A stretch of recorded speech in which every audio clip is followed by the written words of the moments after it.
নিশায় বিনালে ৰাতিপুৱা বলে কিমান পৰ।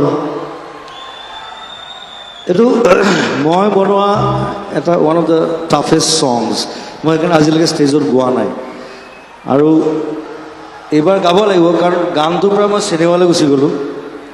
এটা গানক চিনেমা বনোৱাটো বহুত টান কাম আৰু এটা 15 বছৰৰ প্ৰচেষ্টা।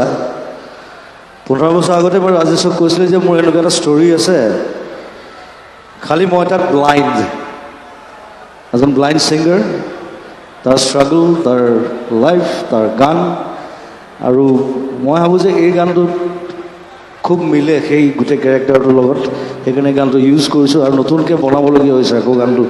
প্ৰায় 20 বছৰ পিছত আকৌ গানটো বনাইছোঁ মই নতুনকৈ। বহুত কষ্ট হ'ল গানটো বনাওঁতে, প্ৰায় 2 বছৰ লাগিলে। চিনেমাখন বেছি সোনকালে হৈছে, চিনেমাখন 3 মাহত হৈছে, কিন্তু গানটো বনাওঁতে মোৰ আকৌ বনাওঁতে ৰিমেক কৰোঁতে মোৰ 2 বছৰ লাগিলে। So' anyway it will be a nice film আৰু অসমৰ প্ৰথম completely musical cinema. Completely musical cinema কোনো কৰা নাই অসমত আজিলৈকে, সেইটো মই কৰিছোঁ।